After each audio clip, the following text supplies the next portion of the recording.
Hello everyone, welcome to Prince Civil Services YouTube channel, a visionary program of Prince EDUHUB, Sikar. I'm Dheeraj Rajpurohit and today's session is based on Polity through MCQs. हम आज Preamble of India पे based कुछ MCQs solve करेंगे. So today's session is basically focused on Preamble of India. Let's start with our first question. So, Constitution of India provides its citizens with which kind of justice? Your options are social and economic justice, social and political and economic justice, social, economic and political justice. So the correct answer for this MCQ is D, social, economic and political justice. If you have read the preamble, then you can see that it what kind of justice is it actually inscribed in the preamble: social, economic and political justice. Let's move on to the next question. Which of the following words is not included in the preamble of the Constitution? Words.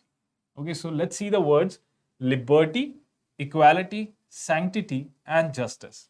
So the correct answer here is sanctity, because liberty is mentioned, equality is mentioned, even justice is mentioned, as we saw in the previous MCQ.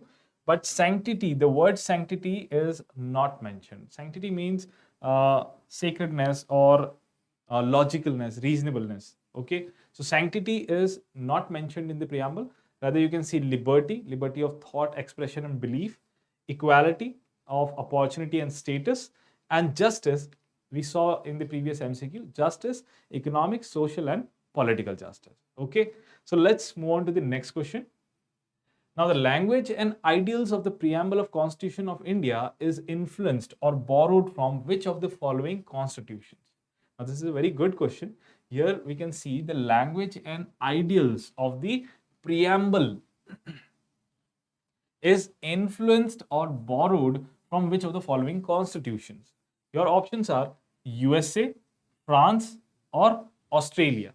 So the correct, if we take out, see, USA is there. Yes, our preamble has been inspired by USA's constitution, USA's preamble. So yes, USA correct, because you can see the common or the commonness in both the preamble, that we start our preamble with "We the people of India," and similarly, "We the people." USA's preamble also starts with "We the people." So yes, we can say that language and ideals are similar to USA's preamble or USA's constitution. But what about France?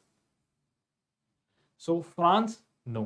If we see that the language and ideals, if we see the ideals, then on the basis of ideals, France is correct option, because from France we took the ideals of liberty, equality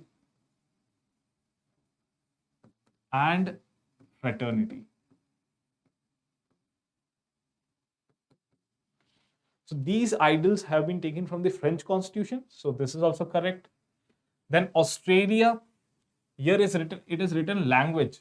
So if the question was that the language of the preamble of the Constitution of India is influenced by which constitution, then it would be Australia, because the language is very much similar to the Australian preamble.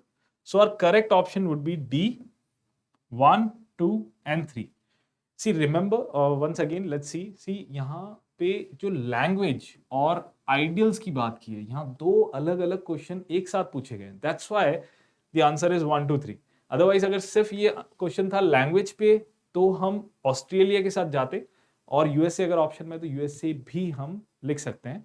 But अगर ideals, only ideals की बात करते, तो हम जाते France के साथ, because ये जो आइडियल्स हैं, लिबर्टी, इक्वालिटी, फ्रेटर्निटी, ये फ्रेंच कॉन्स्टिट्यूशन से लिए. बट यहाँ पे दोनों के बारे में पूछा है. That's why the answer 1, 2 and 3. Okay, now let's move on to the next question. Which of the following statements is not true? So the statements are: A, the date of implementation of the Indian Constitution is November 26, 1949. So let's first we'll read out the statements, then we'll take out the odd one. B, the secular word was added by the 42nd Constitution Amendment.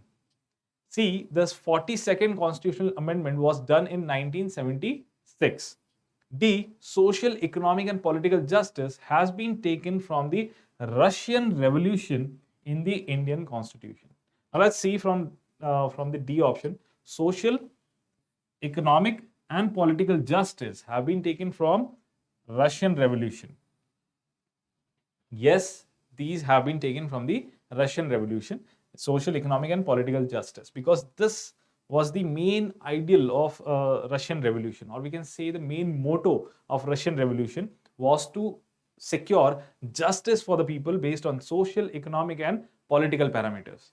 Then let's see. So this cannot be the answer. Yes, because this is true. Now see, the 42nd constitutional amendment was done in 1976. So yes, this is also correct, because the year 1976, this was the year when 42nd Constitutional Amendment Act was actually actually came into force. Then this cannot be the answer. Then comes the B. The secular word was added by the 42nd Constitutional Amendment Act. Then this is also correct. So it cannot be our answer, because secular, 3 words were added by the 42nd Constitutional Amendment Act. Those were secular, and social, socialist, and integrity.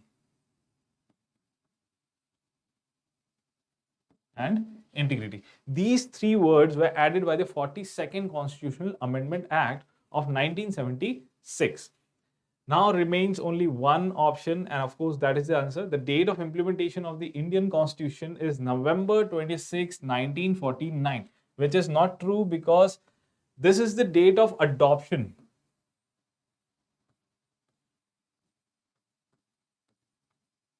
Our constitution was adopted, or you can say enactment.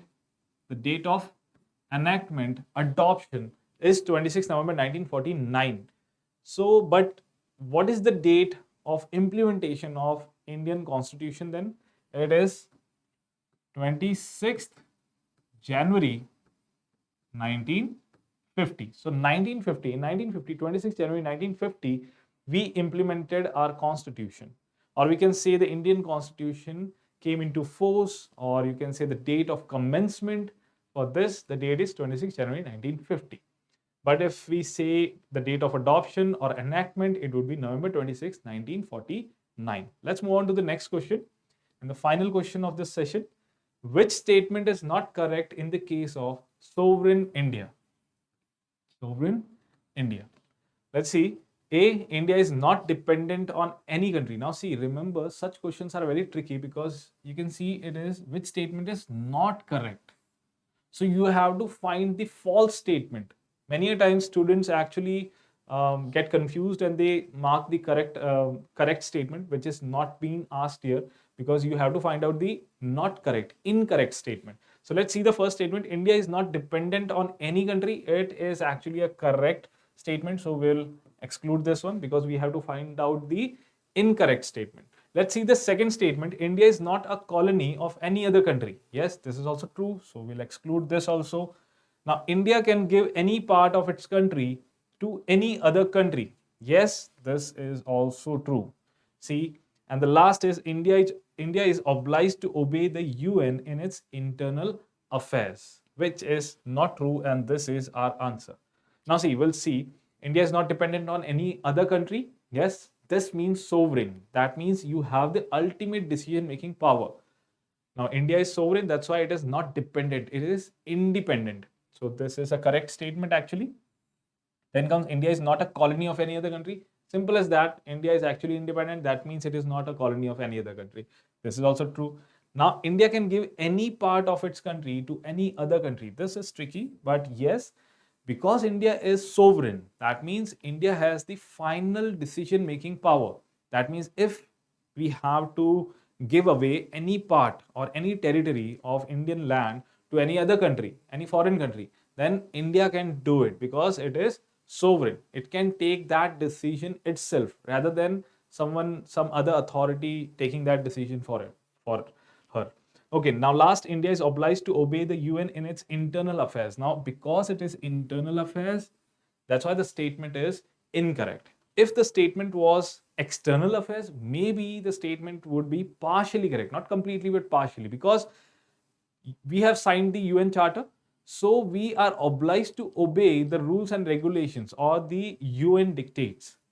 But here also, I would point out that India is sovereign. That means India can leave the membership of UN and take its own decision in that particular matter. So in this case, internal matter is written. So not even partially this statement is correct. It is actually incorrect statement, completely incorrect, because in internal matters UN cannot dictate, not even partially dictate dictate what India should do. Okay, so India is independent, sovereign. That's why internal matters, in internal matters, India can take its own decisions. Okay, यानी कि अंदरूनी मामले जो है हमारे, policy बनाना, government policy बनाती है वगैरह, ये सब में यूएन हमें डायरेक्ट नहीं कर सकता, डिक्टेट नहीं कर सकता, हमें ऑर्डर नहीं दे सकता. यहाँ पे इंडिया खुद अपने डिसीजन ले सकता है. ठीक है, तो ये हमारा आंसर होगा D. On this note I will and this session. I hope that कुछ नई इंफॉर्मेशन आपको इस सेशन में मिली हो. And if you like the video, please hit the like button. और अब तक अगर आपने सब्सक्राइब नहीं किया चैनल को, then please subscribe the channel for more updates and more videos like this. On this note, I'll end my session. Take care and God bless you all.